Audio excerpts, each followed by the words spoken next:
Shalom, Boker Tov, on a vu la liste des choses pour lesquelles il faut faire Netilat Yadayim.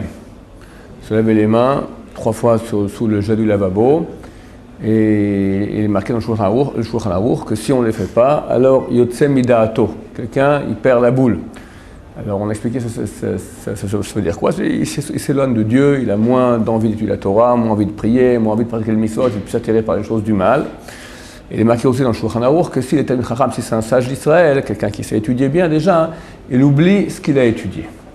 Alors j'ai pensé, on va aujourd'hui voir une chose qui a un peu à voir avec cela, c'est dans le Talmud traité Orayot, page 13, et encore quelques autres sources, dans le Zohar, on cite des choses qui amènent l'oubli.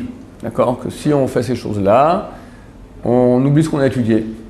Et vous, en tant qu'étudiants à la yeshiva, et nous-mêmes, et tous ceux qui étudient la Torah, ils veulent pouvoir bien se souvenir, donc avoir une bonne mémoire. Donc il faut éviter ce genre de choses-là. Il y en a qui disent que c'est interdit de faire ces choses-là ou de manger ces choses-là qui amènent l'oubli. C'est le mitzvah de connaître la Torah, et par cela, on oublie la Torah qu'on a étudiée.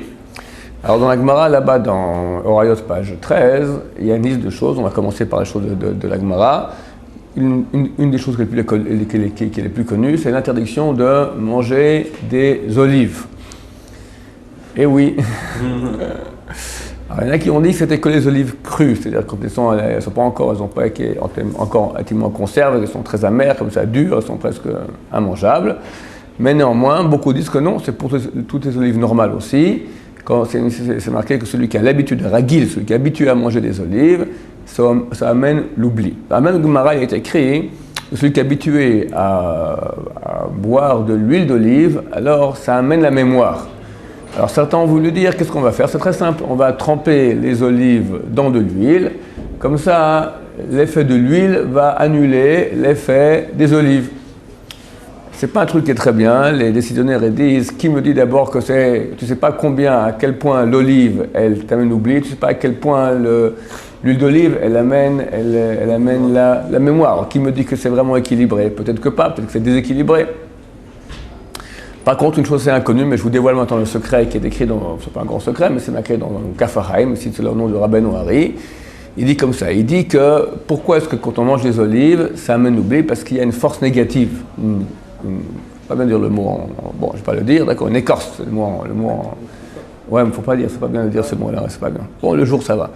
Une écorce, ça veut dire une force négative. Écorce, ça veut dire que tu as le fruit, c'est l'intériorité, c'est la sainteté, puis tu as le autour. Le autour, c'est les forces du mal, d'accord? Donc tu as une force du mal qui est dans l'olive, et quand on mange les olives, c'est les forces du mal, elles aiment bien qu'on ait moins de Torah, donc elles nous font oublier la Torah qu'on a étudiée.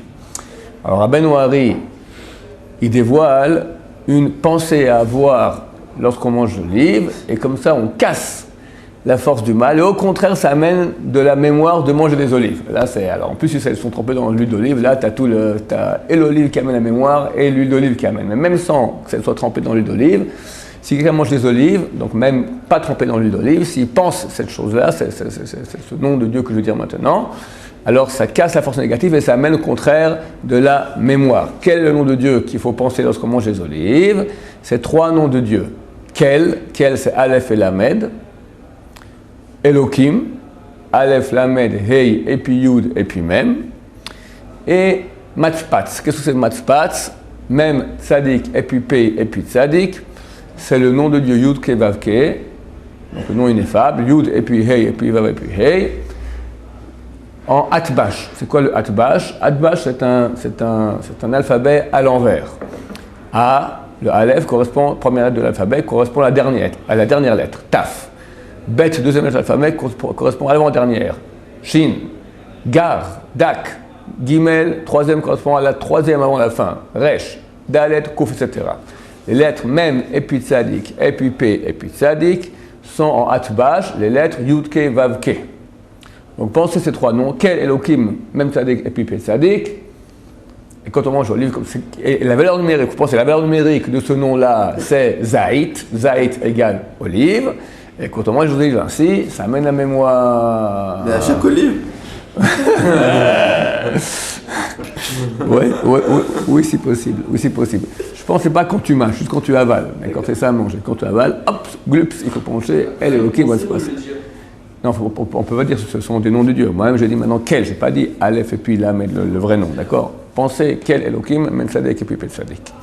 Baruch Adonai, Amen.